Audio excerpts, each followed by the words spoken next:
الحمد لله وكفى والصلاة والسلام على عباده الذين اصطفى خصوصا على أفضلهم وخاتم النبيين محمد الأمين وعلى آله وصحبه أجمعين. أما بعد فقد قال الله تبارك وتعالى كما ورد في سورة الشعراء: أعوذ بالله من الشيطان الرجيم بسم الله الرحمن الرحيم والشعراء يتبعهم الغاوون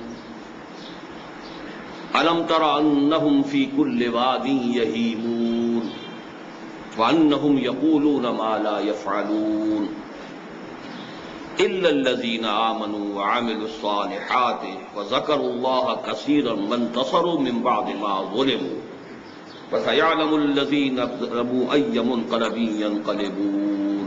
صدق الله العظيم. رب اشرح لي صدري ويسر لي امري واحلل عقدة من لساني يفقهوا قولي. اللهم ربنا الهمنا رشدنا واعذنا من شرور انفسنا. اللهم ارنا الحق حقا وارزقنا اتباعه وارنا الباطل باطلا وارزقنا اجتنابه. اللهم وفقنا لما تحب وترضى. آمین یا رب العالمین. ہمارا آج کا جو موضوع ہے وہ بہت ہی غیر معمولی ہے. اجتماع جمعہ میں ایک نظم کا درس. لفظ درس جو ہے وہ بہت سے حضرات کو ممکن ہے کچھ کھلا بھی ہو، چبھا بھی ہو، لیکن آپ کے علم میں ہوگا، اور اگر نہیں ہے تو نوٹ کر لیجئے کہ ہمارے ہاں بڑے بڑے بزرگ مثنوی مولانا روم کا درس دیتے رہے. مثنوی مولانا روم کے بارے میں جامی جیسی عظیم شخصیت، بہت بڑے صوفی، بہت بڑے عالم، ان کا یہ شعر ہے: مثنوی مولوی معنوی ہست قرآن در زبان پہلوی. وہ اسی اعتبار سے قرآن نہیں ہے لیکن قرآنی حقائق کی ترجمانی پہلوی زبان میں، فارسی زبان میں قرآن مجید کے حقائق کی ترجمانی کی مولانا روم نے اپنی مثنوی. میرے نزدیک بالکل یہی معاملہ علامہ اقبال کا ہے، اور یہ بات میں آج نہیں کہہ رہا، سن 73 میں کہہ چکا ہوں. جو میری پہلی تقریر ہوئی تھی اس موضوع پر، علامہ اقبال اور ہم، ایچسن کالج لاہور میں، وہ کتابچے کی شکل میں بہت شائع ہوئی ہے کہ میرے نزدیک اس دور کے مولانا روم کی حیثیت علامہ اقبال کی ہے، اور اس دور کے ترجمان القرآن، یہ لفظ استعمال کیا گیا تھا ایک وقت میں امام ابن تیمیہ رحمۃ اللہ علیہ کے لیے، ترجمان القرآن. جب ان کا انتقال ہوا ہے تو یہ ایک عام ندا بلند کی گئی کہ ترجمان القرآن کے جنازے کے لیے چلو شریک ہو جاؤ. میرے نزدیک اس دور کا ترجمان القرآن علامہ اقبال ہے. اس ترجمان القرآن کے حوالے سے دو باتیں اور بھی نوٹ کر لیجئے. مولانا ابوالکلام آزاد نے اپنی تفسیر جو بھی لکھی نامکمل ہے، اس کا نام ترجمان القرآن رکھا. جلد اول، جلد دوم، جلد سوم کا کوئی مسودہ گم ہو گیا تھا، کیونکہ یہ دور ان کا تھا خالص سیاسی اور جہاد حریت کا دور تھا.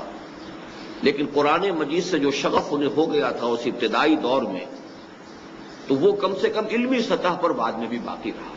عملی اعتبار سے وہ بالکل دوسرے رخ پر جا چکے تھے.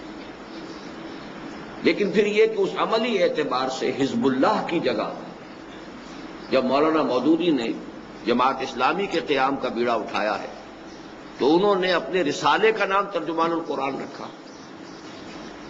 اور جیسا کہ میں نے عرض کیا ہے، میرے نزدیک ترجمان القرآن اپنی ذات اور شخصیت کے اعتبار سے علامہ اقبال ہے.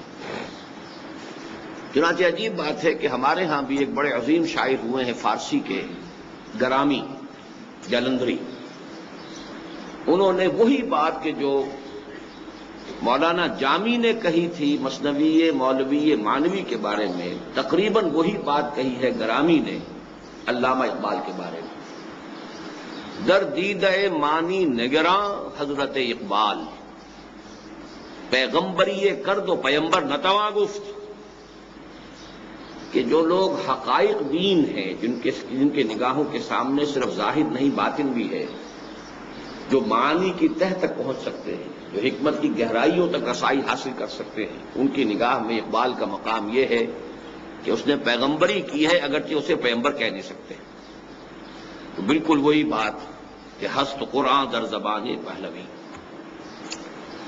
اس اعتبار سے میں خود علامہ اقبال کا جو ایک دعویٰ ہے، وہ دعوے سے زیادہ اصل میں ایک دعا اور مناجات کی شکل میں ہے، وہ میں آپ کو پہلے سنا دینا چاہتا ہوں تمہیداً۔ حضور صلی اللہ علیہ وسلم سے خطاب کرتے ہوئے مناجات میں وہ جو بات کہہ رہے ہیں، اس میں دعویٰ بھی ہے اور دعوے کے ساتھ ایک درخواست بھی ہے، اور وہ درخواست ایسی ہے کہ جو ان کے دعوے پر سب سے بڑی دلیل ہے۔ فرماتے ہیں گر دلم آئی نئے بے جوہر است، ورب حرفم غیر قرآن مزمر است، پردہ نامو سے فکرم چاک کن، این خیاباں راز خارم پاک کن، روز محشر خار و رسوا کن مرا، بے نصیب از بوسئے پاک کن مرا۔ کہ اے نبی صلی اللہ علیہ وسلم، اگر میرا دل جو ہے اس آئینے کے مانند ہے جو زنگ جس کو لگ چکا ہو، جس میں حقائق منعکسی نہ ہوتے ہوں، نہ حقائق کونیہ، نہ حقائق آفاتی، نہ حقائق روحانی، اگر میرا دل جو ہے ان حقائق کے انعکاس سے کی صلاحیت سے بے بہرا ہے، ورب حرفم غیر قرآن مصبرست، اور اگر میرے پیغام میں، میرے حروف میں، میری شاعری میں، میرے الفاظ میں قرآن کے سوا کوئی اور چیز چھپی ہوئی ہو، پردہ ناموں سے فکرم چاک ہو، تو میرے فکر کے پردے کی عزت کی دھجیاں بکھیر دیں، میری فکر کی عزت کے پردے کی دھجیاں بکھیر دیں۔ ای خیاب آراد خارم پاک کن، پھر تو گویا میں ایک کانٹے کی مانند ہوں جو راستے میں پڑا ہوا ہے، سڑک پر پڑا ہوا ہے، لوگوں کے لیے تکلیف کا موجب بنے گا، تو اس کانٹے کو ہٹا دینا چاہیے۔ اور سب سے بڑی بد دعا جو اپنے لیے کی ہے انہوں نے کہ اگر ایسا ہو، مشروط ہے، روز محشر خار و رسوا کن مرا، قیامت کے دن آپ مجھے خار اور رسوا کیجیے گا، ذلیل کیجیے گا، بے نصیب از بوسہ پاک کن مرا، اور مجھے اپنے قدم مبارک کا بوسہ لینے کی سعادت سے محروم کر دیجیے۔ یہ ہے اقبال کا دعویٰ بھی کہہ لیجیے، دعویٰ بھی اس میں ہے، لیکن اس دعوے پہ جتنا جزم اسے ہے، جس قدر انشراح کے ساتھ، اعتماد کے ساتھ دعویٰ کر رہا ہے، وہ اس بددعا سے ظاہر ہے جو اپنے آپ کو دے رہا ہے کہ اگر ایسا نہ ہو تو پھر میرا انجام یہ ہونا چاہیے۔ بہرحال اس معاملے میں نے چونکہ آج کچھ آیات کی بھی تلاوت کی ہے، تو وہ بھی میں چاہتا ہوں کہ میں تھوڑی سی وضاحت کر دوں۔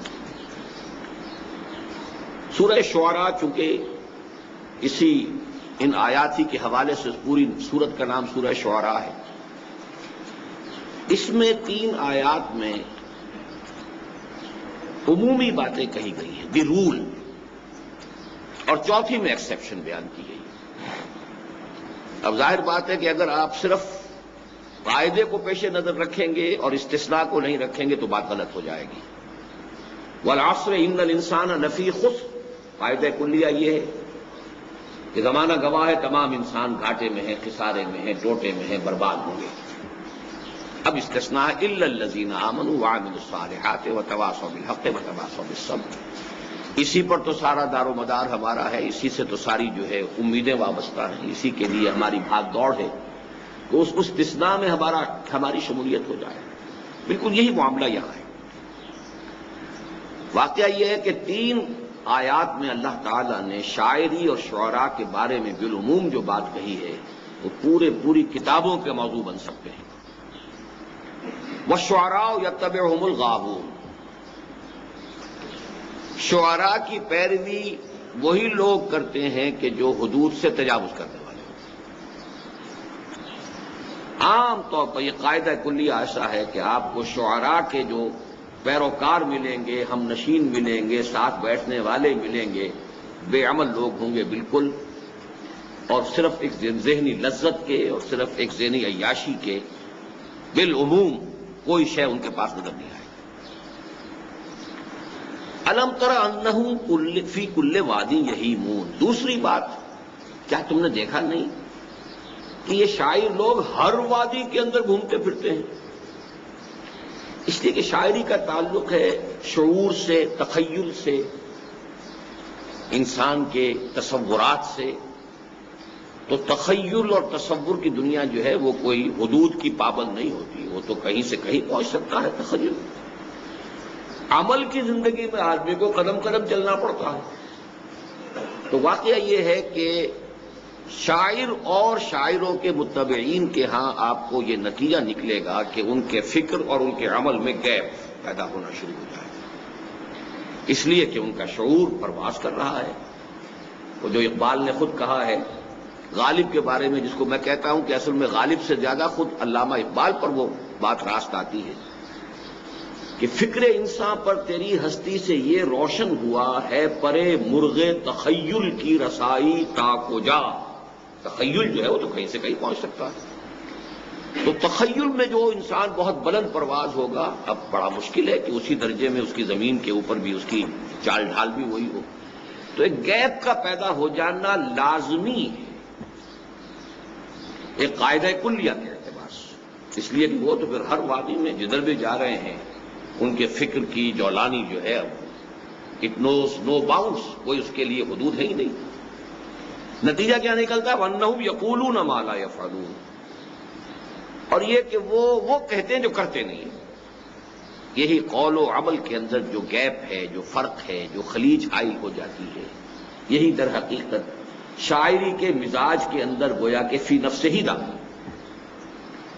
اب اس سے استثناء ہے الا الذین آمنوا وعملوا الصالحات. بڑی شدید محنت اور مشقت کرنی پڑے گی اگر کوئی شاعری کے میدان میں قدم بھی رکھے اور پھر یہ کہ وہ ان تین چیزوں سے بچنا بھی چاہتا ہو: ایمان اور اس کے ساتھ عمل صالح. الا الذین آمنوا وعملوا الصالحات وذکروا اللہ کثیرا. اور اللہ کی کثرت کے ساتھ ذکر، اللہ کی یاد، اللہ کا ذکر کثرت کے ساتھ. وانتصروا من بعد ما ظلموا. کیونکہ قدیم زمانے میں شاعری خاص طور پر استعمال ہوتی تھی حجویہ، حجو کہنے کے لیے، رجزیہ شاعری جنگوں کے اندر استعمال کرنے کے لیے. تو یہ جو تمام ہے دشمنوں کی حجو کرنا اور اپنے لیے رجز اور اپنی مدح، تو اس میں بھی کہا گیا کہ اس قسم کی چیز بھی اگر کہیں مظلوم استعمال کرے تو کوئی حرج نہیں ہے. وانتصروا من بعد ما ظلموا. اگر ظلم کیا گیا ہو، جیسے کہ ایک اور جگہ بھی آیت فرمایا ہے، 6 پارے کی پہلی آیت ہے، لا يحب اللہ الجہر بالسوء الا من ظلم. بلند آواز سے کوئی بری بات کہنا اللہ کو بالکل پسند نہیں ہے، سوائے اس کے جس پر ظلم ہوا. مظلوم کے دل سے جو ہے کوئی اگر وہ آہ اٹھی ہے اور اس نے کوئی جلے بھنے الفاظ کی شکل اختیار کر لی ہے، کوئی نازیبا الفاظ اس کی زبان سے نکل گئے ہیں، تو اللہ کنڈول کرے گا، معاف کر دے گا. یہ مظلوم ہے، اس کا دل دکھا ہوا ہے. لا يحب اللہ الجہر بالسوء الا من ظلم. تو یہاں بھی فرمایا گیا کہ وانتصروا من بعد ما ظلموا. اس کے بعد کہ پھر ان پر ظلم کیا گیا ہو تو اس کے بدلے میں اگر وہ بھی شاعری میں، اور یہ آپ کو ذہن میں رکھنا چاہیے کہ یہ ٹکڑا پورا کا پورا منطبق ہوتا ہے 100% حضرت حسان ابن ثابت رضی اللہ تعالیٰ عنہ. وہ گویا کہ دربار نبوی کے شاعر تھے، اور جو بھی مشرک شعراء حضور کی حجو میں اشعار کہتے تھے، حضور کی مذمت میں کہتے تھے، تو اس کا جواب پھر حضرت حسان ابن ثابت دیا کرتے تھے. اور ظاہر بات ہے صحابی تھے، ان کا جہاں تک ایمان کا تعلق ہے بھی کسی شک و شبے سے بالا تر ہے، بلکہ یہ کہ امت میں سے کسی کا بھی بعد میں ایمان جو ہے کسی ادنا سے ادنا صحابی کے ایمان کا بھی ہم پلہ نہیں ہو سکتا. یہ ہمارا اجماعی عقیدہ ہے. عمل کا ایک پہلو ان کے ہاں کمزور تھا، یعنی یہ قاعدہ کلیہ میں آپ کو بتا دینا چاہتا ہوں، لیکن اسے عمل کا پہلو نہیں کہیں گے، مزاج کا پہلو کہیں گے. اور وہ یہ تھا کہ ان میں مرد میدان ہونے کا وصف نہیں تھا. یہ قاعدہ کلیہ ان میں بھی پورا جو ہے وہ منطبق ہوتا ہے. جنگ کے میدان کے آدمی نہیں تھے. یہ بات جو ہے موجود ہے. غزوہ احزاب کا خاص طور پر واقعہ بھی آتا ہے کہ جہاں خواتین کو رکھ دیا گیا تھا ایک قلعے کے اندر، کو بڑی سی حویلی کے اندر، اور وہاں کچھ پہرے پر یہ ان کو کھڑا کیا گیا، اس لیے کہ میدان جنگ میں مورچے پر جانے کے لیے تو یہ ویسے بھی عام طور پر ان کی وہ کیفیت نہیں تھی۔ اب وہاں ایسا ہوا کہ حضرت صفیہ رضی اللہ تعالی عنہ حضور کی پھوپھی، انہوں نے دیکھا کہ مشکوک حالت میں ایک یہودی آ رہا ہے، اس کے حرکات و سکنات جو ہیں وہ مشکوک ہیں۔ تو انہوں نے کہا حسان ذرا اس کی خبر لو۔ تو انہوں نے کہا کہ یہ کام تو میرا اگر ہوتا تو میں وہاں نہ پہنچا ہوتا۔ تو حضرت صفیہ اتری ہیں اور انہوں نے ایک لاٹھی کی ضرب سے اس کو ہلاک کیا ہے، حالانکہ وہ مسلح تھا۔ پھر انہوں نے کہا حسان جاؤ اب اس کا ہتھیار تو اتار لو۔ تو انہوں نے کہا کہ مجھے تو ان ہتھیاروں کی ضرورت نہیں ہے۔ تو سیدھی سیدھی بات، اس میں کوئی تکلف نہیں، کوئی غلط کوئی بیانی نہیں، کوئی تو یہ کہ اس اعتبار سے مرد میدان ہونے کا وصف ان میں بھی نہیں تھا۔ تو قرآن مجید نے جو کچھ بیان کیا ہے اس میں گویا کہ استثناءات تو ہیں، جب استثناء اتنے شد و مت کے ساتھ بیان ہوا ہے۔ بعض شعراء جو ہیں جاہلی شاعر بہت بڑے مرد میدان تھے، امرؤ القیس جو ہے وہ بہت بڑا شاعر بھی تھا، بہت بڑا جنگجو سردار بھی تھا۔ لیکن یہ ہے کہ عام جو قاعدہ کلیہ ہے، چونکہ اس میں سب سے بڑی مستثنیٰ شخصیت صحابہ کرام میں ہمیں حضرت حسان کی ہی ملتی ہے رضی اللہ تعالی عنہ، ورنہ واقعہ یہ ہے کہ شاعری کی شاید یہ مذمت آ گئی تھی اس وجہ سے، یا یہ کہ ویسے ہی جو حضرت لبید تھے رضی اللہ تعالی عنہ جو سبع معلقہ کے شعراء میں سے تھے، یعنی عربوں کا رواج یہ تھا کہ وہ ہر سال جو مشاعرہ ان کا ہوتا تھا اس میں گویا کہ قصیدہ جس کا سب سے اعلیٰ سمجھا جاتا تھا تو وہ گویا کہ ملک الشعراء بادشاہ شمار ہوتا تھا اب شاعروں کا، اور تمام شاعر پھر اسے سجدہ کرتے تھے، اور اس کا قصیدہ جو ہے پھر ایک سال کے لیے خانہ کعبہ کی دیوار کے اوپر آویزہ کر دیا جاتا تھا اس علامت کے طور پر کہ یہ ہمارا اقلیم شعر کا شہنشاہ جو ہے اس سال کے لیے وہ یہ ہے۔ تو آخری شاعر جو ہیں اس کے وہ حضرت لبید ہیں رضی اللہ تعالی عنہ، لیکن وہ ایمان لے آئے۔ جب ایمان لے آئے تو شعر کہنا چھوڑ دیا۔ حضرت عمر رضی اللہ تعالیٰ عنہ نے ایک مرتبہ ان سے یہ سوال بھی کیا، لبید اب آپ شعر نہیں کہتے؟ تو فرمایا بعد القرآن، کیا قرآن کے نزول کے بعد بھی کسی شخص کے لیے کوئی گنجائش ہے کہ وہ اپنی کچھ یعنی کلام قادر الکلامی کا مظاہرہ کرنے کی کوشش کرے اور کوئی بات کہے؟ اس کے بعد تو مطلب یہ کہ سورج کو آئینہ دکھانے والی بات ہے، تو انہوں نے شعر کہنا بند کر دیا۔ تو بہرحال ہمارے ہاں تو شعراء میں سے جن کا تذکرہ آتا ہے، ویسے حضرت خنسا تھی رضی اللہ تعالی عنہا، خنسا العرب بہت بڑی شاعرہ تھی، مرد شعراء بھی ان سے جو ہے اصلاح لیا کرتے تھے۔ انہوں نے غالباً 7 بیٹے ہیں یکے بعد دیگرے جو جہاد فی سبیل اللہ میں اپنے نظر کیے ہیں اللہ کے، اس جام شہادت نوش کیا۔ تو یہ استثناءات ہیں۔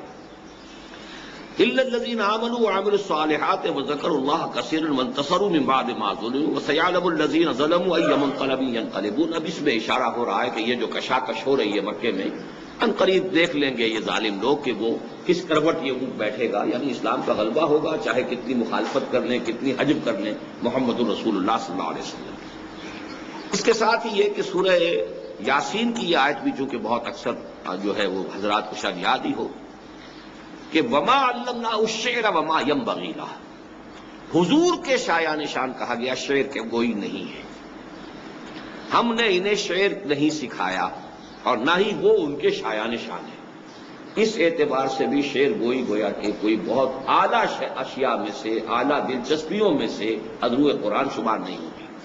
اگرچہ اس میں بھی ایک پہلو یہ کہا جا سکتا ہے کہ حضور کو تو دنیاوی تعلیم بھی اللہ نے نہیں دی، تو کیا دنیاوی تعلیم بھی اس وجہ سے، لیکن یہاں پر لفظ آیا ہے خاص طور پر، وہاں یہ نہیں ہے، وہاں تو یہ ہے علامہ بالقلم۔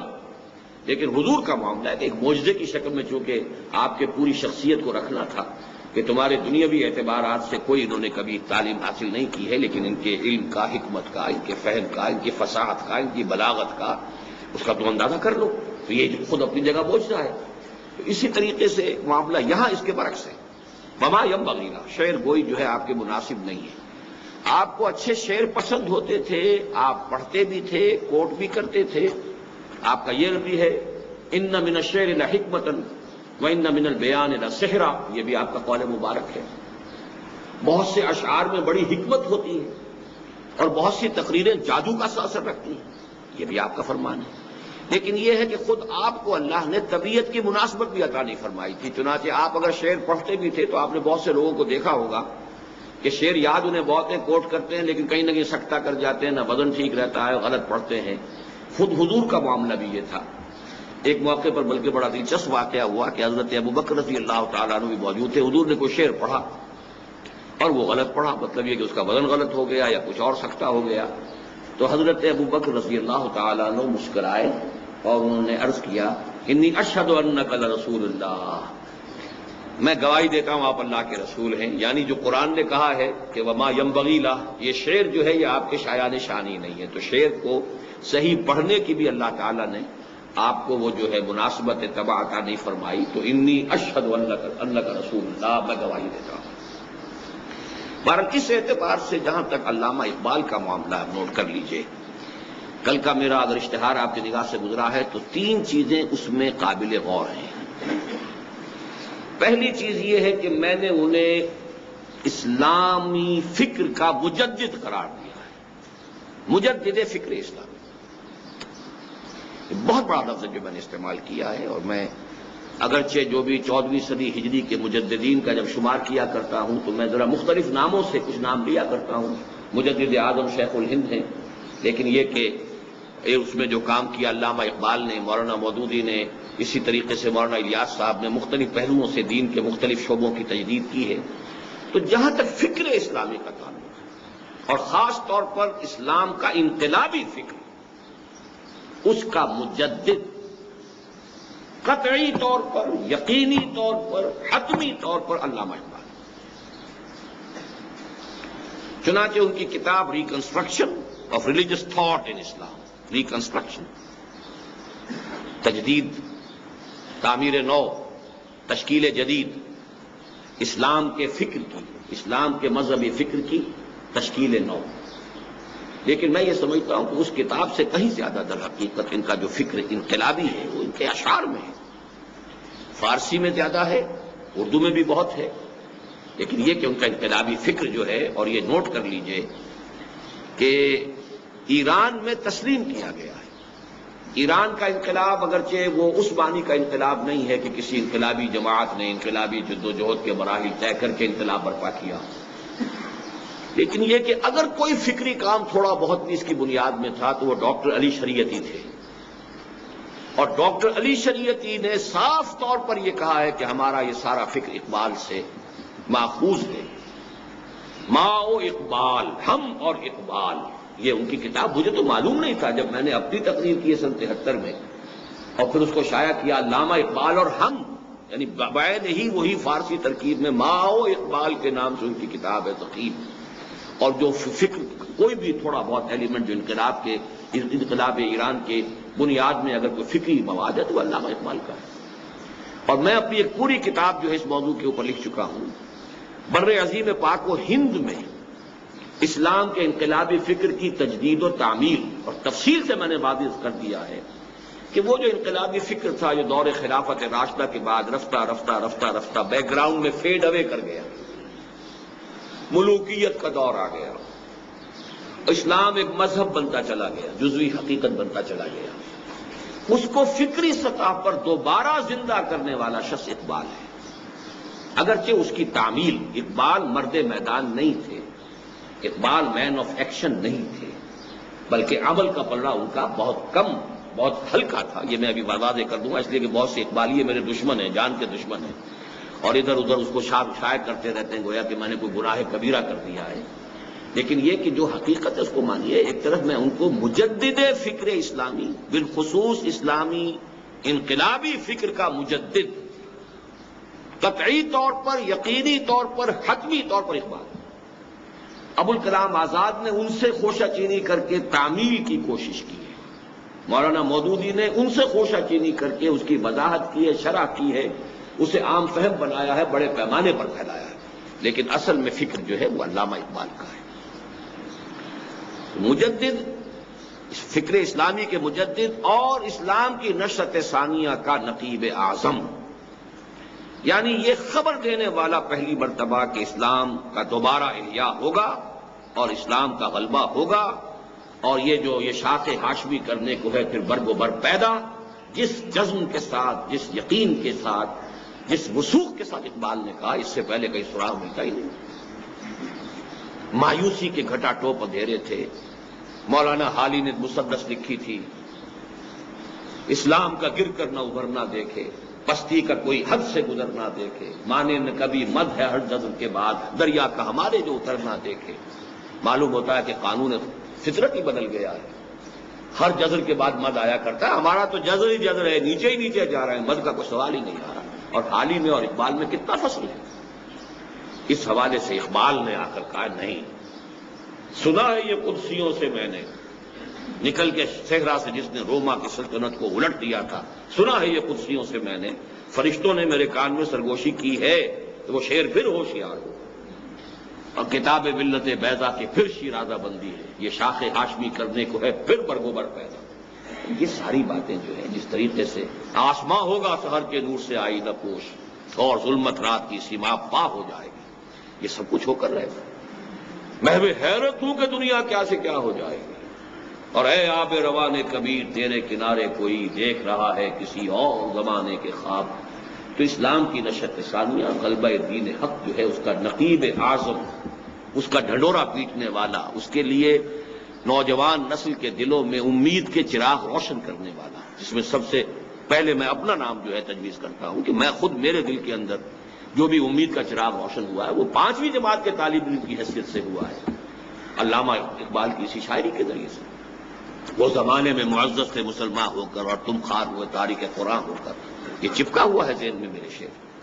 تو یہ سارا کام جو ہے اس کو اگر آپ کریں گے تو واقعہ یہ ہے کہ اسلام کی نشت ثانیہ کا نقیب اعظم علامہ اقبال۔ لیکن اس کے باوجود میں رحمت اللہ علیہ نہیں لکھتا، میں کہیں ان کو حضرت نہیں لکھتا، حضرت علامہ ایک عام اصطلاح کے طور پر کبھی آ بھی جائے، اس کی وجہ کیا ہے؟ ہمیں ہر شے کو جہاں وہ ہے ماننا چاہیے۔ وہ متدین انسان بھی نہیں تھے، سیدھی سیدھی بات ہے۔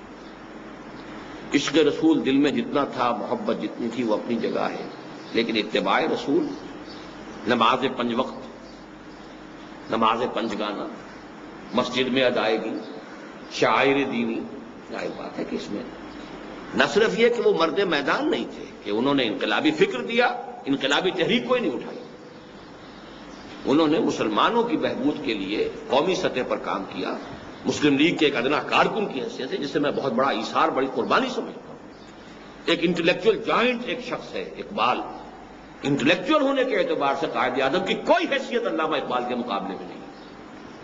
وہ ایک بہت بڑے سیاسی رہنما تھے، مدبر تھے، سیاستدان تھے، ڈپلومیٹ تھے، پارلیمنٹیرین تھے، سب کچھ تھے۔ مفکر جس کو کہا جاتا ہے کوئی حیثیت ہی نہیں، مصنف نہیں ہے، مفکر نہیں ہے، اس کا کوئی فلسفی نہیں ہے۔ یہ جوائنٹ جو ہے یوں سمجھیے کہ وہ دیو، وہ علامہ اقبال ہے، لیکن وہ ایک پروونشل چیف کی حیثیت سے، ایک عام کارکن کی حیثیت سے کام کر رہا ہے، حالانکہ وہ بلاتا ہے قائد اعظم کو کہ آئیے خدا کے لیے اس قوم کی جو اس وقت جس قیادت کی اس قوم کو ضرورت ہے، اس کا آپ ہی صرف اس کے تقاضے پورا کر سکتے ہیں۔ تو اس حوالے سے یہ ہے، لیکن جہاں تک عمل کا معاملہ ہے ہمیں ماننا پڑے گا، ہمیں اپنے معیارات کو ختم نہیں کرنا ہے۔ معیار میں ہمارے لیے عمل محمد الرسول اللہ والذین معہ ہے، اور یہ خود اقبال کا کہنا ہے، بمصطفیٰ برسا خیش را کی دی ہمہ اوست اگر بہو نہ رسیدی تمام بولا بیس۔ اس اعتبار سے میں یہ کہتا ہوں کہ ان کا وہ متدین انسان بھی نہیں تھے، وہ عمل کے میدان کے سپاہی نہیں تھے، اور ان کا عمل کا پلڑا ہلکا تھا، لیکن جہاں میں نے یہ الفاظ لکھے ہیں وہاں ایک بڑی احتیاط برتی ہے۔ ان کے فکر کے مقابلے میں عمل کا پلڑا، میں اپنے عمل سے نہیں ان کا تقابل کر رہا کہ ایک شخص فکر کی اس بلندی پر ہے، ماؤنٹ ایورسٹ کے اوپر بیٹھا ہوا ہے، اس کے اعتبار سے کہہ رہا ہوں، جو اس کا کمپیریزن ہے، جو ریشیو پروپورشن ہے کہ فکر جو ہے وہ اتنی بلندی پر ہے، اس میں کوئی شک نہیں ہے، لیکن عمل کا جو ہے اس کے تناسب سے ان کا پلڑا بھاری ہے۔ اسی لیے میں جو لفظ اپنے والد کے لیے استعمال کرتا ہوں مرحوم، وہی لفظ ان کے لیے استعمال کرتا ہوں۔ بہرحال آج جو ہے ہم ان کی جو یہ نظم پڑھ رہے ہیں، اب اس نظم کا ذرا تھوڑا سا تاریخی پس منظر بھی سمجھ لیجیے۔ علامہ اقبال کی شاعری کے جو مختلف ادوار ہیں وہ میں نے گنوا دیے ہیں اپنی کتاب میں، وہ جو میں نے جس کا حوالہ ابھی دیا ہے، بر عظیم پاک و ہند میں اسلام کے انقلاب فکر کی تجدید و تعمیل۔ لیکن اس وقت صرف یہ کہنا ہے کہ علامہ اقبال کی شاعری میں جو غزل کا دور تھا وہ سن 1894 سے 1934 تک ہے، اس کے بعد وہ ختم ہو گیا۔ 1935 سے اپنے وفات تک یا 1938 تک انہوں نے کوئی غزل نہیں گائی۔ وہی ان کا کلام ہے کہ جو ارمغان حجاز میں چھپا ہے، اور وہ ارمغان حجاز چھپی ہے ان کے انتقال کے بعد، اس لیے کہ آخری دور کی یہ نظمیں تھیں، اور یہ نظم سن 36 کی ہے۔ اس دور میں جو نظمیں آپ نے لکھی ہیں، جیسا کہ میں نے عرض کیا، غزل والا معاملہ تو بالکل چھوڑ چکے تھے، ختم۔ اس سے پہلے غزلیں انہوں نے کہی ہیں، بہت اونچی کہی ہیں، بہت دینی بھی کہی ہیں، روحانی بھی کہی ہیں۔ اس سے بالکل ابتدائی دور میں وہ عام طور پر گل و بلبل کی شاعری بھی ہوئی ہے، وہ سب کچھ ہوا ہے۔ لیکن یہ ہے کہ میں صرف ان 3 سالوں کے بارے میں یا 4 سالوں کے بارے میں 34 سے 38 تک غزل کا کوئی سراغ ہی نہیں۔ نظم میں بھی خاص ان کا مزاج بن گیا تھا تمثیل کا، مکالمہ، تمثیل، ڈرامائی انداز، اس لیے کہ کسی پیغام کو پہنچانے کا یہ سب سے زیادہ مؤثر ذریعہ ہوتا ہے۔ انگریزی ادب میں ملٹن کا بہت اونچا مقام ہے، اور اس نے اسی صنف کو استعمال کیا ہے۔ افلاطون نے سب سے پہلے ریپبلک نامی جو کتاب لکھی تھی، اس میں اس نے اسی اسلوب کو اختیار کیا تھا۔ اور ہمارے ہاں تصوف کی ایک بہت اونچی کتاب ہے منطق الطیر، فرید الدین عطار رحمت اللہ علیہ کی، وہ بھی اسی طریقے سے مکالمے کی شکل میں ہے۔ تو یہ مکالمہ ہے، ایک مجلس شورا ہے، ابلیس اس کا صدر ہے، اور وہی اس کا گویا کہ بادشاہ ہے اس اقلیم کا، اور اس کے کچھ مشیر ہیں، اور ان کے درمیان ایک گفتگو کی شکل میں علامہ اقبال نے اپنے عمرانی سوچ، اسلامی فکر اور ملت اسلامیہ کے نام اپنے پیغام کا نچوڑ اور خلاصہ دے دیا۔ ویسے بھی قاعدہ ہے یہ کہ شاعر یا مفکر جو رہتا ہے، اس کے جو آخری سوچ کا نتیجہ تو اس کے آخری دور کی چیزوں میں ہی آئے گا نا۔ ابتدا میں تو سوچ جو ہے بدل رہی ہے، جیسے کہ خود علامہ اقبال سے جب ایک مرتبہ کہا گیا کہ کسی زمانے میں تو آپ غلام احمد قادیانی کی بہت تعریف کرتے تھے، اب آپ قادیانیت کو کفر کہہ رہے ہیں، تو انہوں نے جواب دیا only stones do not change. انسانی ذہن، انسانی رائے بدلتی ہے، معلومات کا اضافہ ہوتا ہے، کچھ اور چیزیں علم میں آتی ہیں، پہلے وہ چیزیں علم میں نہیں تھیں۔ پتھر ہیں جو کہ تو رہتے ہیں، انسانی ذہن پتھر کی طرح تو نہیں ہے۔ Only stones do not change, پتھر نہیں بدلا کرتے، لیکن انسانی رائے، انسانی ذہن بدلتا ہے۔ اس وقت میری وہ رائے تھی، اب میری رائے یہ، اس کا ذکر آ بھی جائے گا اس نظم کے اندر۔ تو بہرحال اقبال کے تھاٹ کا کلائمیکس، یا جس کو ہم یہ کہتے ہیں کہ پچھلے زمانے میں ہمارے بزرگوں کا ایک طریقہ تھا، وصیت لکھواتے تھے، وصایا جو ہے، شیخ عبد القادر جیلانی رحمۃ اللہ علیہ کے وصایا بہت مشہور ہے، شاہ ولی اللہ دہلوی کے وصایا، ہر بزرگ آدمی جو ہے وہ گویا کہ اپنے آخری وقت میں آ کر اپنی اگلی نسل کے لیے چھوڑتا تھا کہ بھائی میری پوری عمر کی سوچ، میرے غور و فکر کا حاصل، آخری جس جگہ میں کھڑا ہوں وہ یہ ہے۔ کیونکہ باقی دولت مند جو ہے وہ دولت کا حساب بتائے گا اولاد کو، کیا لینا ہے، کیا دینا ہے، کہاں کیا ہے، کیا ایسٹس ہیں، اور جس کا سارا سرمایہ ہی ہو، فکر ہے، سوچ ہے، تو اس کو تو ظاہر بات ہے کہ اسی کو پھر اسی طرح جو قرآن مجید میں جو لقمان، حضرت لقمان کی نصائح آئی ہیں، ان کے بارے میں بھی یہی ہے کہ وہ ان کے انتقال کے وقت کی نصیحتیں جو انہوں نے اپنے بیٹے کو کی ہیں، وہ گویا کہ ان کے عمر بھر کے فکر کا، سوچ بچار کا، فلسفیانہ غور و فکر کا حاصل ہے۔ تو اس کو ہم کہہ سکتے ہیں کہ علامہ اقبال کا کی یہ وصایا ہے، یہ ان کی وصیت ہے امت مسلمہ کے نام۔ یہ عناصر کا پرانا کھیل، یہ دنیائے دوں، یہ یوں سمجھیے کہ ابلیس صاحب جو ہے اپنی اس مجلس شورا کا جو اجلاس ہو رہا ہے، اس کا انوگرل ایڈریس یہ ہے، یہ چند اشعار جو ہیں اس کے پہلے بند میں، یہ اس کا افتتاحی جو ہے خطاب ہے اپنی مجلس شورا سے۔ یہ عناصر کا پرانا کھیل، یہ دنیائے دوں،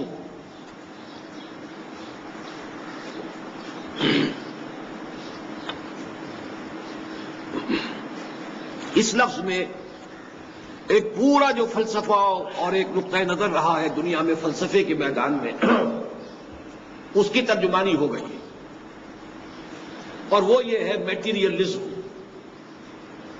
دو ہی فلسفے دنیا میں رہے، میٹیریلزم، آئیڈیلزم۔ میٹیریلزم یہ ہے کہ اس کائنات کی اصل حقیقت جو ہے وہ مادی ہے، مادہ قدیم ہے ہمیشہ سے، مادہ جو ہے سالمات پر مشتمل ہے، اور ان سالمات میں باہم تجاذب ہے یا تنافر ہے، ان میں الیکٹرک چارجز ہیں، نیگیٹو ہیں یا پازیٹو ہیں، اس کے حوالے سے وہ ملتے ہیں یا کٹتے ہیں، پھر کمپاؤنڈز بنتے ہیں، اس کے فزیکل چینجز اور کیمیکل چینجز کے قوانین ہیں، اس سے کائنات چل رہی ہے۔ یہ سارا عناصر کا پرانا کھیل قدیم ہے، یہ ہمیشہ سے چلا آ رہا ہے، یہ عناصر کا پرانا کھیل۔ چنانچہ پروفیسر یوسف سلیم چشتی صاحب، کیونکہ وہ فلسفے کے بڑے طالب علم رہے ہیں، انہوں نے بڑی تفصیل اس مقام پر بیان کی ہے۔ ہندوستان کے 6 بڑے فلسفے تھے، جن میں سے 2 جو ہیں 2 درشن خالص میٹیریلسٹک ہیں، سانکھ درشن اور 4 واگ۔ جین مت، بدھ مت خالص میٹیریلسٹک ہے۔ پھر یہ کہ اس کے بعد دہریت اور مادیت اور لاجیکل پازیٹیوزم اور میٹیریلزم اور امپیریسزم اور بے شمار ناموں سے وہ ایک ہی شراب ہے جو مختلف اس کے برانڈ نیمز ہیں۔ یہ عناصر کا پرانا کھیل، یہ دنیائے دوں، یہ دنیا بڑی پست ہے۔ یہ دنیا کیوں؟ اس لیے کہ قرآن مجید بھی کہتا ہے کہ ابلیس جن ہے، اور جنوں کی پیدائش جو ہوئی ہے وہ آگ سے ہوئی ہے، وہ ایک اعلیٰ تر لطیف تر شے ہے۔ اور یہ جو مخلوقات اس وقت ہمیں نظر آ رہی ہیں زمین پر، یہ سب خاکی الاصل ہیں، انسان بھی خاکی الاصل ہے۔ تو دنیا دوں بڑی نفرت کے ساتھ کہہ رہا ہے یہ حقیر سی دنیا، گھٹیا دنیا، ساکنان عرش اعظم کی تمناؤں کا خون۔ یہ کس اعتبار سے؟ ساکنان عرش اعظم یعنی ملائکہ مقربین۔ جب اللہ نے یہ زمین بنائی تھی وہ منتظر تھے، متوقع تھے، امیدوار تھے کہ خلافت ہمیں ملے گی، تو ان کی تو ساری آرزوؤں کے اوپر جو ہے وہ پانی پھر گیا، ان کی تمنائیں جو ہیں وہ سب خون میں نہا گئی۔ اور قرآن مجید میں بھی تذکرہ موجود ہے، وَإِذْ قَالَ رَبُّكَ لِلْمَلَائِكَةِ إِنِّي جَاعِلٌ فِي الْأَرْضِ خَلِيفَةً قَالُوا أَتَجْعَلُ فِيهَا مَن يُفْسِدُ فِيهَا وَيَسْفِكُ الدِّمَاءَ وَنَحْنُ نُسَبِّحُ بِحَمْدِكَ وَنُقَدِّسُ لَكَ قَالَ إِنِّي أَعْلَمُ مَا لَا تَعْلَمُونَ۔ تو بہرحال شاعری کے انداز میں ساکنان عرش اعظم کی تمناؤں کا خون، اس کی بربادی پہ آج آمادہ ہے وہ کارساز جس نے اس کا نام رکھا تھا جہان کاف و نور۔ ابلیس کو یہ محسوس ہو رہا ہے کہ یہ اب دگرگوں ہونے والا ہے، یہ معاملہ زیادہ دیر چلنے والا نہیں ہے۔ کیوں محسوس ہوا اور اسے تشویش کیوں ہوئی، یہ سمجھنے کی بات ہے۔ محسوس تو اس اعتبار سے بھی ہو سکتا ہے، تاریخی اعتبار سے، کہ جنگ عظیم اول ہو چکی تھی اور کروڑوں انسان قتل ہوئے تھے۔ تاریخ انسانی میں وہ جنگ عظیم اول بہت بڑا حادثہ تھا، اور جنگ عظیم دوم کے بادل جو ہے وہ لہرا رہے تھے، اور وہ جو ہے پوری فضا کے اوپر تری کھڑی ہوئی تھی۔ تو بہت بڑی ڈسٹرکشن اور بہت بڑی تباہی جو ہے وہ آیا چاہتی ہے۔ یہ بھی ابلیس کو محسوس ہو گیا ہوگا کہ اب قیامت جو ہے قریب ہے، اور ظاہر بات ہے قیامت کے ساتھ ہی اس کی اپنی مہلت بھی ختم ہو جائے گی۔ یہ تو اس کی اپنی جان کا مسئلہ بھی ہے نا۔ الی یوم یبعثون، اس کو جو مہلت ملی ہوئی ہے شرارتیں کرنے کی، اور جو بھی اس کے پاس جو آزادی عمل ہے اللہ نے اسے چھوٹ دے رکھی ہے، انک من المنذرین، جاؤ تمہیں پوری چھوٹ ہے، جو چاہو کرو، میرے انسانوں کو جس طرح چاہو گمراہ کرو، جس طرح چاہو انہیں ورگلاؤ، جس طرح چاہو انہیں امیدوں میں اور کہ سبز باغ دکھاؤ، اس کے اندر ان کو جس طرح چاہو جو ہے وہ تم ورگلانے کی کوشش کرو۔ تو اب معلوم ہوتا ہے کہ یہ اب محسوس ہو رہا ہے کہ یہ ڈرامہ اب خاتمے کے قریب ہے، اور ڈرامہ خاتمے کے قریب ہے تو اپنی چودراہٹ خاتمے کے قریب ہے۔ تو مختلف اعتبارات سے اس کی بربادی پہ آج آمادہ ہے وہ کارساز جس نے اس کا نام رکھا تھا جہان کاف و نور، کن، کیونکہ یہ سارا کائنات کی جو تخلیق ہوئی ہے یہ اللہ تعالیٰ کے امر کن سے ہوئی ہے۔ اب اس کے بعد وہ اپنی لافزنی کر رہا ہے کہ میں نے اس دنیا میں شر کو پھیلانے کے لیے کیا کیا طریقے اختیار کیے ہیں، میں نے بڑی محنت کی ہے، میری اتنی طویل عرصے کی محنت جو ہے وہ ایٹ سٹیک ہے، وہ جس کو کہا جاتا ہے گارڈ اپ یور لائنس، اب اپنی ذرا کمر کس لو، اپنے جو ہے پوری طریقے سے تیار ہو جاؤ، اس لیے کہ اب ہمارے لیے بہت بڑا چیلنج آ رہا ہے۔ میں نے دکھلایا فرنگی کو ملوکیت کا خواب، یہ وہ کولونیلزم کا جو سیلاب آیا تھا کہ میں نے ان کو ملوکیت کا، کولونیلزم کا خواب دکھایا کہ پوری دنیا کے اندر یہ پھیل گئے، اور من کل حدب ینسلون، کسی کیفیت کے اندر جو ہے وہ چلے آئے اور انہوں نے پوری دنیا کے اندر جو ہے اپنے استعمار کی بساط بچھا دی۔ میں نے توڑا مسجد و دیر و کلیسا کا فسون، اس کولونیلزم کے ساتھ جو چیز آئی ہے وہ سیکولرزم ہے کہ مذہب کا کوئی عمل دخل جو ہے وہ عبادت گاہوں سے باہر نہ ہو.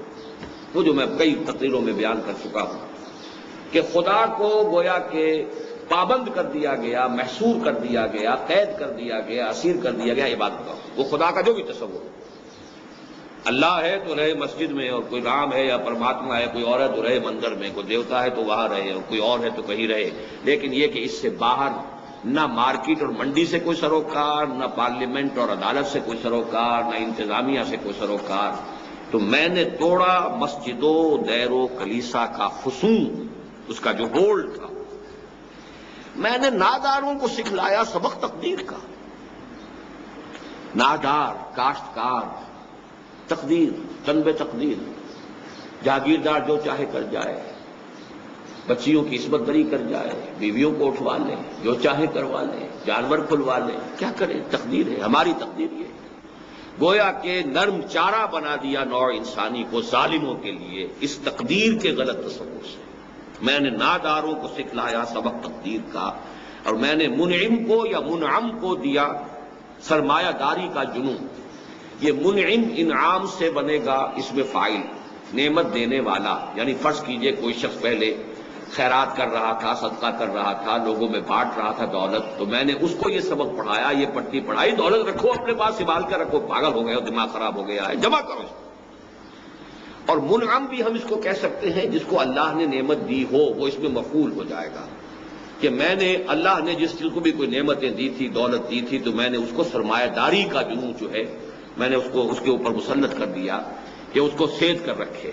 جمع فاوعا، جیسے کہ آیا ہے سورہ معارج میں، جمع فاوعا. اب اس نے جمع کیا اور بڑی حفاظت کے ساتھ رکھ لیا کہ یہ بات دے رہا ہے، اس کو ہوا نہ لگے. تو یہ 4 کارنامے ابلیس نے اپنے گنوائے، نوٹ کیجئے اس کو. ملوکیت، گویا کہ اقبال کے نزدیک ابلیسیت کے سب سے بڑے 4 مظاہر جو ہیں وہ یہ 4 ہیں. ملوکیت، نمبر 2 سیکولرزم، جدا ہو دی سیاست سے تو رہ جاتی ہے چنگیزی. نمبر 3 تقدیر کا غلط تصور، جو انسان کو عمل اور جد و جہد سے جو ہے عمل سے فارغ ہوا مسلمان بنا کے تقدیر کا بہانہ. یہ تیسری ابلیسیت ہے. اور چوتھی ابلیسیت سرمایہ داری ہے. اب اس پر وہ لافزنی کر رہا ہے، کون کر سکتا ہے اس کی آتش سوزاں کو سرد. اب خطرہ محسوس کر رہا ہے کہ اب یہ بساط الٹنے والی ہے. یہاں وہ نوٹ کیجئے اقبال نے جو ایک اور جگہ پر جو 2 اشعار کہے ہیں کہ دنیا کو ہے پھر مار کے روح و بدن پیش، تہذیب نے پھر اپنے درندوں کو ابھارا، اللہ کو پامر دیے مومن پہ بھروسہ، ابلیس کو یورپ کی مشینوں کا سہارا. تو یہ جو ایک کرائسس آنے والا ہے، حق و باطل کی جنگ جو ہے، ستیزہ کار رہا ہے ازل سے تا روز، چراغ مصطفی سے شرار بولہبی. اس کا آخری ایکٹ آنے والا ہے، آخری سین آنے والا ہے، ڈراپ سین ہونے والا ہے. تو وہ خطرہ بھی محسوس کر رہا ہے، لیکن یہ کہ اپنی لافزنی سے تاکہ ساتھیوں کے دل بیٹھ نہ جائیں. آخر یہ کہ انکریج تو کرنا پڑتا ہے، ہمت بھی بنانی پڑتی ہے. گھبراؤ نہیں ہے، چیلنج ہے، بڑا ہے، لیکن فکر نہ کرو. کون کر سکتا ہے اس کی آتش سوزاں کو سرد، جس کے ہنگاموں میں ہو ابلیس کا سودے دروں، جس کی شاخیں ہو ہماری آبیاری سے بلند. کون کر سکتا ہے اس نخل کہن کو سرنگوں. ان میں کوئی چیز وضاحت طلب نہیں ہے. اب پہلا مشیر جو ہے وہ ذرا زبان کھولتا ہے. اس میں کیا شک ہے کہ محکم ہے یہ ابلیسی نظام. بات صحیح ہے، آپ نے جو فرمایا ہے، یہ 4 چیزیں جو ہے یہ بڑا محکم نظام کی حیثیت سے پوری نوع انسانی کو جکڑے ہوئے ہیں. پختہ تر اس سے ہوئے غلامی میں عوام. ملوکیت کے مقابلے میں اب غلامی آ رہی ہے، کیونکہ پہلا تو یہی تھا، میں نے دکھلایا فرنگی کو ملوکیت کا خواب. نتیجہ یہ ہو چکا ہے کہ اب جو ہے عوام وہ خوئے غلامی میں پختہ ہو چکے ہیں. ان کے اندر وہ ارج ہی نہیں رہی، آزادی کا خیال ہی نہیں رہا. جیسے ہم پورے پکے ہو چکے ہیں امریکہ کی گھڑی کی مچھلی. کنٹینمنٹ آف رشیا پالیسی کے بعد اب کنٹینمنٹ آف چائنا پالیسی میں فٹ ہو کر بڑے مطمئن ہیں. اب تو آرام سے گزرتی ہے. یہ ساری چیزیں جو بھی کچھ ہو رہی ہے اس لیے کہ آزادی، خود اعتمادی، اپنی عزت، اپنا وقار، اپنی آنکھوں سے اپنا راستہ دیکھ کر اپنے قدموں پر کھڑے ہونا اور چلنا، یہ بالکل دوسری اور شے. پختتر اس سے ہوئے خوئے غلامی میں عوام. اور یہ اسی مجموعے میں ان کی ایک نظم اور بھی ہے مکالمے کی شکل میں کہ زمین اور ایک اس کے اندر جو میت دفن ہوئی ہے اس کا مکالمہ ہے. بڑی عجیب نظم ہے. اور میں نے یہ میٹرک میں جب میں تھا تو ہمارے ہاں کوئی بڑا ایک فنکشن ہونے والا تھا, کوئی بڑی سرکاری کوئی شخصیت آنے والی تھی, تو میں نے یہ مکالمہ تیار کرایا تھا. خود بھی میں اس میں حصہ لینے والا تھا, لیکن ہیڈ ماسٹر صاحب نے ڈر کے روک دیا کہ یہ بات کرنے کی نہیں, بڑی باغیانہ ہے کہ ایک میت جو ہے وہ قبر میں آئی ہے اور قبر جو ہے فریاد کر رہی ہے کہ کیا بات ہے, میری قبر کے اندر جو ہے میرے اندر اس وقت جو ہے بڑی تشویش سی میں محسوس کر رہی ہوں. تو اس کے بعد یہ معلوم ہو یہ غلام تھا بدماش جو میرے اندر ڈاکے ظالم تو جہاں میں بندہ محکوم تھا, میں نہ سمجھی تھی کہ ہے کیوں خاک میری تاب سوزناک, کہ میری مٹی میں جو جلن ہو رہی ہے اس وقت تو محکوم تھا. اب یہ ظاہر بات انگریزی دور کی بات کر رہا ہوں کہ میں وہ اس وقت وہ تمثیل جو ہے کرنا چاہتا تھا کسی انسپیکشن کے موقع پر. اس میں کیا شک ہے کہ محکم ہے یہ ابلیسی نظام, پختتر اس سے ہوئے غلامی میں عوام ہے ازل سے ان غریبوں کے مقدر میں سجود. ان کی فطرت کا تقاضا ہے نماز بے قیام. نماز بے قیام کا کیا مطلب ہے؟ سجود ہی سجود ہے, اس کے اندر جو ہے قیام کی جو ہے وہ لذت ہی نہیں ہے. آرزو اول تو پیدا ہو نہیں سکتی کہیں, ہو کہیں پیدا تو مر جاتی ہے یا رہتی ہے خام. یہ شعر تو میری تقریروں میں آپ نے بہت سنا ہوگا کہ اول تو یہ کہ اس ماحول میں کوئی امنگ, کوئی ولولہ, کوئی اونچا خیال, کوئی اچھا ارادہ پیدا ہی نہیں ہو سکتا. ماحول جو ہے اگر اس کے لیے اس کے آخر زمین کے اندر کوئی رویدگی ہوگی تو کوئی شے پیدا ہوگی. زمین بھی بانجھ, پھر اگر کہیں دو پتیاں کہیں آ بھی گئی ہیں تو فضا میں آکسیجن نہیں ہے تو وہ مرجھا جائے گی. لہذا اگر اول تو پیدا نہیں ہو سکتی کہ زمین بانجھ ہو چکی ہے, پیدا ہو جائے تو فضا جو ہے ہوا اس کو آکسیجن نہیں دینے کو تیار ہے ہی نہیں اس میں. تو آرزو اول تو پیدا ہو نہیں سکتی کہیں, ہو کہیں پیدا تو مر جاتی ہے یا رہتی ہے خام. یہ ہماری سعی پہم کی کرامت ہے کہ آج صوفی و ملا ملوکیت کے بندے ہیں تمام. اب مذہب کے یہی دو مذہب رہے, صوفی اسپرچولیزم اور ملا. اب وہ جو بھی ایک اسکالسٹسزم جس کو کہتے ہیں, علم کلام آگے آ جائے گا اس میں, ان دونوں کے لیے دو علامتیں لی گئی. ایک ملا ہے, اور ملا جو ہے جس زمانے کی یہ بات ہو رہی ہے, ہمارا تو اس وقت جو مولوی ہے وہ کچھ اور اس کی جون بدل چکی ہے. وہ ملا اس طرح کا نہیں رہا. ملا کسی زمانے میں بڑا اونچا لفظ تھا, بہت بڑے عالم اور بہت بڑے فلسفی کو ملا کہا جاتا تھا. لیکن یہ کہ وہ ملا جو ہے ان کی زیادہ جو ہوتی تھی بات وہ علم کلام, منطق, فلسفہ, ان چیزوں کے.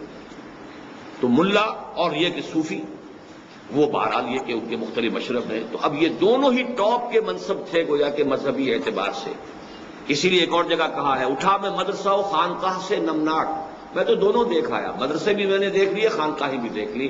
کہیں پر تیرے محیط میں کہیں گوہر زندگی نہیں, دیکھ چکا میں موج موج, ڈھونڈ چکا صدف صدف, کہیں نہیں کچھ رہا.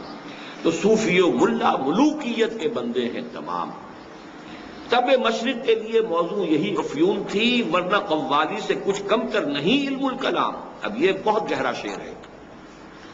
قرآن, حدیث, سیرت, یہ تو آدمی کو عمل پر لے کر آتی, جہاد پر لے کر آتی. علم کلام اور وہ آپ بیٹھے ہوئے دھجیاں بکھیر رہے ہیں منطق کی, اور ہیئر سپلٹنگ ہو رہی ہے, اور عقل کے گھوڑے دوڑائے جا رہے ہیں, اور یہ سب کچھ ہو رہا ہے.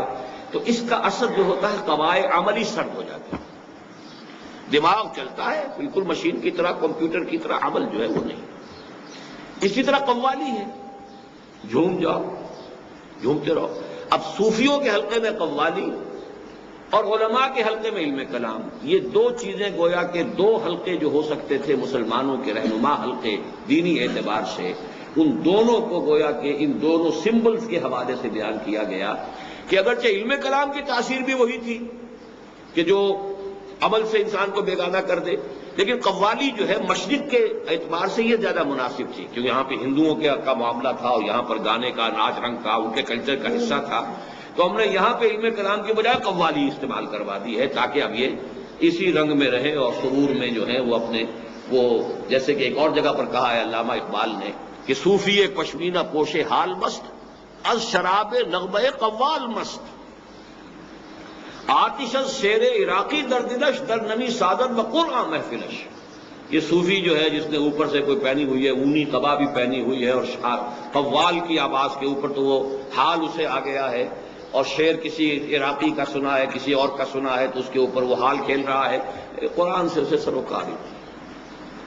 صوفی پشمینہ پوش حال مست، از شراب نغمہ قوال مست۔ تو کعبہ مشرق کے لیے موضوع یہی افیون تھی۔ افیون کیا ہے؟ آدمی کو پینک کے اندر پڑے رہو، بس کام نہ کرو۔ لوٹس ایٹرز ایک نظم ہم نے پڑھی تھی، شاید میٹرک میں پڑھی تھی، surely surely slumber is better than toil. آدمی محنت کرے، بھاگ دوڑ کرے، یہ کرے وہ کرے، اس سے کیوں نہ ذرا سا ایک دو گولیاں جو ہے نگلے اور سو جائے آرام سے۔ آج جو پوری دنیا کے اندر نارکوٹکس کیوں ہیں؟ اس لیے کہ دنیا کی پیچیدگیاں مسائل جو ہیں ان کے تمام جو ہیں وہ آدمی پھر جو ہے وہ میں گدھے کی راہ سے ہو کر گزر گیا، ورنہ سفر حیات کا بے حد طویل تھا۔ یہ تو در حقیقت آسانی کا راستہ ہے، فرار ہے زندگی سے۔ ہے طواف و حج کا ہنگامہ اگر باقی تو کیا؟ یہ طواف اور حج کا ہنگامہ جو ہے یہ تو علامہ اقبال کے زمانے سے بڑھ کے اب میرا خیال ہے 100 گنا بڑھ گیا ہوگا۔ علامہ اقبال ان 60 سالوں میں، اور جو عمرہ ہے رمضان کا، اور 30 لاکھ 35 لاکھ آدمی جمع ہو رہا ہے، اور رمضان ہو رہا ہے، اور جو کچھ ہو رہا ہے وہ آپ کے علم میں ہے، لیکن اسے حاصل کیا ہے طواف و حج کا ہنگامہ اگر باقی تو کیا؟ کند ہو کر رہ گئی مومن کی تیغ بے نیام۔ اس کا اصل جہاد جو اس کا اصل تھا وہ تو ختم ہو چکا۔ اب یہ وہاں جائیں اور وہ طواف کر کے آ جائیں، لیکن لے کر کے آتے ہیں وہاں سے کوئی نیا جذبہ، کوئی توبہ کر کے نہیں آتا، الا ماشاءاللہ کوئی ہوں گے، کوئی لاکھوں میں، کوئی کروڑوں میں، کوئی ایک آدھ نکل جائے، باقی تو جیسے گئے تھے ویسے آتے ہیں۔ بلکہ یہ سمجھتے ہیں کہ پچھلا حساب صاف ہوا، بس سر نو جو ہے حرام خوریاں جو ہیں اس کا کھاتا سر نو شروع کرو۔ تو یہ سارا جو کچھ ہے طواف و حج کا ہنگامہ اگر باقی تو کیا؟ ان چیزوں کو علامہ اقبال نے ایک اور نظم میں جو میرے نزدیک ان کی شعریت کا عروج ہے، اہل حرم کے سومنات سے تعبیر کیا۔ کیا نہیں کوئی غزنوی کارگہ حیات میں، بیٹھے ہیں کب سے منتظر اہل حرم کے سومنات۔ اہل حرم نے بھی ان چیزوں کو، ریچولز کو بت بنا لیا ہے، بت بن کر پوچھ ان کی حقیقت کچھ بھی نہیں۔ جو کہا ہے کہ نماز و روزہ و قربانی و حج یہ سب باقی ہے، تو باقی نہیں ہے۔ یہ سارا جو ہے یہ ریچولز ہے، ان کی شکلوں کو پوجا جا رہا ہے۔ اب اس نے سوال کیا کہ یہ جو آپ نے سیشن کال کیا ہے خاص ہمارا، اور اس میں اتنا تمہیدی آپ نے خطاب فرمایا ہے، تو کون سا آپ کو چیلنج محسوس ہوا ہے؟ ہمیں تو کوئی چیلنج محسوس نہیں ہو رہا، سب ٹھیک ٹھاک ہے۔ اس میں کیا شک ہے کہ محکم ہے یہ ابلیسی نظام، ساری قوتیں ابلیسی خوب پورے طور پر کار فرما ہے، کام ہو رہا ہے۔ کس کی نومیدی پہ حجت ہے یہ فرمان جدید؟ یہ آپ کا نیا فرمان جو اور آج جو اجلاس کیا گیا ہے، یہ کس طرف سے کوئی ہماری امیدوں کے لیے کوئی خطرہ پیدا ہو گیا ہے، کوئی ہمارے لیے کوئی چیلنج آ گیا ہے جہاد اس دور میں مرد مسلمان پر حرام۔ مسلمان تو اپنے اوپر جہاد کو حرام ہی کر چکا ہے، تو اب اور کس چیز کا ڈر ہے؟ اب اس میں نوٹ کیجئے کہ اس میں خاص طور پر تو غلام احمد قادیانی کی طرف اشارہ ہے کہ جس نے قتال کو تو سرے سے حرام قرار دے دیا۔ دین کے لیے حرام ہے اب دوستو قتال، یہ مصرع ہے غلام احمد قادیانی کا آجانی کا۔ لیکن اس کو چھوڑتے ہوئے بھی ہمارے ہاں عام مذہبی فکر میں بھی جہاد خارج از بحث ہو چکا تھا، یہ اب شروع ہوا ہے، اور ہوا ہے ایران کے انقلاب کے بعد۔ سائملٹینیس معاملہ ہوا ہے ایرانی انقلاب اور افغانستان میں روس کی آمد، اس وقت سے شروع ہوا ہے، ورنہ جہاد مسلمان کی فہرست سے خارج تھا۔ اس لیے کہ جہاد کے معنی جنگ، اور جنگ جو ہے وہ تو ہر وقت ہوتی نہیں، ہر روز کا فرض جو ہے وہ تو نماز ہے، ہر سال کا فرض جو ہے وہ روزہ ہے، جو بھی ہے زکوٰۃ ہے، لیکن یہ کہ یہ جو ہے یہ تو کوئی فرض ہے ہی نہیں سرے سے، تو جنگ کا ہی ہوگی۔ تو وہ جہاد کو قتال سے ایکویٹ کیا، اور قتال سے ایکویٹ کرنے کے بعد چونکہ وہ تو فرض کفایہ ہی رہے گا، لہذا وہ بات ختم ہو گئی، ہماری فہرست وہ جو فرائض کی فہرست سے خارج ہوئی۔ تو اس حوالے سے فرق کوئی نہیں ہے، اس نے قتال کو حرام قرار دیا، ہم نے جہادی کی جڑ کاٹ دی۔ البتہ یہ ہے کہ جب احیائی تحریکیں شروع ہوئی ہیں تو اس میں پھر چاہے وہ جماعت اسلامی کی تھی، مولانا مودودی کی پہلی بڑی تصنیف ہی تھی الجہاد فی الاسلام، ابوالکلام آزاد نے جو نعرہ لگایا تھا وہ جہاد کا تھا۔ اسی طریقے سے پھر یہ کہ جو بھی الاخوان المسلمون کا معاملہ ہوا ہے وہ جہاد کے لفظ سے، تو جہاد جو ہے بعد میں ان احیائی تحریکوں کا تو سینٹرل تھیم بنا ہے، اور پھر قتال کی بھی مختلف شکلیں ہوئی ہیں، اگرچہ ان میں سے ہر ایک کا علیحدہ معاملہ ہے، اس کو میں اس وقت نصیحت نہیں کر سکتا، لیکن یہ کہ اقبال نے جس وقت یہ الفاظ کہے ہیں تو ابلیس نے جو بات کہی ہے اس کے مشیر نے اس سب سے ضرورت تھی کہ کیا آپ کو فکر کس بات کی ہو گئی ہے جب مسلمان پر تو جہاد حرام ہی ہو چکا ہے۔ دوسرے مشیر صاحب اب ذرا پہلے مشیر سے اختلاف کرتے ہوئے ظاہر کرتے ہیں کہ نہیں، ایک خطرہ تو پیدا ہو چکا ہے۔ خیر ہے سلطانی جمہور کا غوا کے شر، تو جہاں کے تازہ فتنوں سے نہیں ہے باخبر۔ یعنی یہ جو پہلا مشیر تھا اس کی اس نے نفی کی ہے کہ تمہیں everything is not okay, واقعتاً گڑبڑ ہے، اور سب سے بڑی گڑبڑ یہ ہے کہ ابھی سلطانی جمہور کا آتا ہے زمانہ، جو نقش کہن تم کو نظر آئے مٹا دو، تو ملوکیت کا تو بیڑا غرق ہو جائے گا۔ اور ہم نے جو بھی اپنی بساط بچھائی تھی اس میں نمبر 1 پر ملوکیت ہے، تو جمہوریت آئے گی، جمہوریت جو حاکمیت عوام آ جائے گی، ہے سلطانی جمہور یعنی پاپولر سوورنٹی، تو اس سے ملوکیت کا تو جو ہے بیڑا غرق ہو جائے گا۔ تو ہماری بساط کا جو رکن اول تھا وہی ختم ہو جائے گا۔ تو اس حوالے سے واقعتاً قابل تشویش مسئلہ ہے اور ہمیں واقعتاً غور کرنا چاہیے۔ ہمیں پوری situation we have to take a fresh assessment and stock of the situation.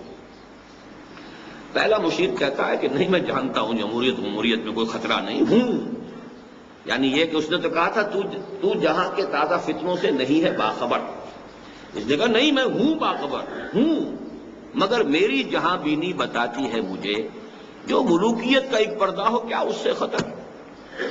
یہ جمہوریت تو خود ملوکیت ہی کا ایک پردہ ہے، اس کی کوئی حقیقت ہی نہیں ہے۔ ہم نے خود شاہی کو پہنایا ہے جمہوری لباس، جب ذرا آدم ہوا ہے خود شناس و خود نگر، یہ تو ہم نے خود کیا ہے، تمہیں نہیں معلوم۔ یعنی دوسرا مشیر جو تھا اس کی جہالت کا یہ وہ کہہ رہا ہے کہ تجھے پتہ نہیں ہے، تو ہم نے خود کیا بھائی۔ ہم نے کہا اب انسان کے اندر خود شناسی آ گئی ہے، خود نگری آ گئی ہے، اپنی عزت نفس کا احساس پیدا ہو گیا ہے، اور یہ سارا احساس دیا ہوا ہے محمد الرسول اللہ صلی اللہ علیہ وسلم کا۔ تمام انسان برابر ہیں، ہر انسان پیدائشی طور پر زندہ ہے۔ حضرت عمر نے فرمایا تھا کہ ہر انسان کو اس کی ماں نے زندہ جنا ہے، وہ آزاد جنا ہے، وہ کوئی محکوم پیدا نہیں ہوتا۔ تو یہ تو جو تصور تھا محمد نے دیا تھا صلی اللہ علیہ وسلم۔ لیکن یہ کہ اس نے کہا کہ ہم نے صرف یہ کیا ہے نا کہ سوورنٹی جو ہے وہ اس کے اندر تقسیم کر دی، باقی ملوکیت تو جو کی تو ہے، وہ اگلے شعر میں آ رہا ہے۔ کاروبار شہریاری کی حقیقت اور ہے، یہ وجود میر و سلطہ پر نہیں ہے منحصر۔ کلونیلزم ہو، کنگڈم ہو، امپیریلزم ہو، ضروری نہیں ہے کہ کوئی بادشاہ ہی بیٹھا ہو تو وہ امپیریلزم ہے۔ ایک نیشنل امپیریلزم ہو سکتا ہے، ایک قوم دوسری قوم کے اوپر جا کر حکومت کرتی ہے، امپیریلزم ہو جائے گا۔ تو کاروبار شہریاری کی حقیقت اور ہے، یہ وجود میر و سلطہ پر نہیں ہے منحصر۔ مجلس ملت ہو یا پرویز کا دربار ہو، ہے وہ سلطان غیر کی کھیتی پہ ہو جس کی نظر۔ سیدھی سیدھی بات، یا تو بادشاہ پرویز اس کا دربار ہے یا پارلیمنٹ ہے برٹش۔ سوال تو یہ ہے کہ غیر کی کھیتی کو اجاڑنے اور اس سے اس کے ایکسپلائٹ کرنے اور اس سے حاصل کرنے کا اگر یہ ہے نظر، تو بس وہی سلطانی ہے، وہی شہنشاہیت ہے، وہی ملوکیت ہے، وہی کلونیلزم ہے وہ سلطان غیر کی کھیتی پہ ہو جس کی نظر۔ تو نے کیا دیکھا نہیں مغرب کا جمہوری نظام، چہرہ روشن اندروں چنگیز سے تاریخ تک۔ اب یہ چنگیز جو ہے یہ ہماری پورے ادب کے اندر، مشرقی ادب میں، یہ ایک ٹیرر کا اور ظلم کا اور تشدد کا اور جو بھی وحشت کا ہے اس کے لیے ایک بہت بڑا سمبل ہے۔ یہ ہلاکو کا دادا تھا چنگیز خال اعظم۔ 1155 میں عیسوی میں اس کی ولادت ہوئی ہے، 1203 میں اس کو خان اعظم منگولوں نے تسلیم کر لیا ہے۔ پھر اس کے بعد جو تباہی اس نے مچائی ہے، پورا ترکستان مسلم علاقہ جو تھا اس کو برباد کیا، ایران کو برباد کیا، اس کام کو پھر آگے جا کر اس کے پوتے نے جو ہے بغداد کی تباہی تک پہنچایا ہے 1258 میں۔ تو یہ جو کہا ہے جلال پادشاہی ہو کہ جمہوری تماشا ہو، جدا ہو دی سیاست سے تو رہ جاتی ہے چنگیزی۔ کیا فرق پڑتا ہے جمہوری تماشا ہے یا جلال پادشاہی ہے؟ ہیومن ساورنٹی جہاں آ گئی وہ ملوکیت ہے۔ ہیومن ساورنٹی ایک پرسن کی ہو چاہے وہ ایک قوم کی ہو، وہ ملوکیت ہے، لہذا کوئی گھبرانے کی بات نہیں ہے۔ یہ تو ہم نے خود شاہی کو پہنایا ہے جمہوری لباس، جب ذرا آدم ہوا ہے خود شناس و خود نگر۔ اور ایک اور جگہ علامہ اقبال نے اس مغربی جمہوریت کے بارے میں جو کہا ہے وہی ساز کہن مغرب کا جمہوری نظام، اس کے پردوں میں نہیں غیرز نوائے قیصری، دیو استبداد جمہوری قبا میں پائے کو۔ تو سمجھتا ہے یہ آزادی کی ہے نیلم پری۔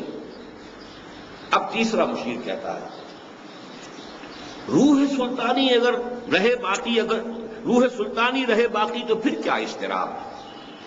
یعنی اگر یہ سوورنٹی کا کانسیپٹ، انسانی سوورنٹی اور غیر کی کھیتی کو استعمال کرنا، اس پر قبضہ کرنا، اگر یہ روح برقرار ہے تو کوئی حرج نہیں، پھر تو ٹھیک ہے، پھر تو وہی ملوکیت چل رہی ہے۔ مگر کیا اس یہودی کی شرارت کا جواب؟ یہودی سے مراد یہاں پر کارل مارکس یہودی تھا، جرمن تھا، 1818 میں پیدا ہوا ہے، 1883 میں مرا ہے۔ جرمنی سے اس کو نکال دیا گیا اس کے باغیانہ خیالات کی وجہ سے، تو فرانس میں مقیم رہا، فرانس سے نکال دیا گیا تو انگلستان میں رہا، وہیں اس کی موت واقع ہوئی ہے۔ ڈاس کیپیٹال ایک بڑی کتاب لکھی ہے، وہ گویا کہ سرمایہ داری کو اس نے ٹارگٹ بنایا ہے۔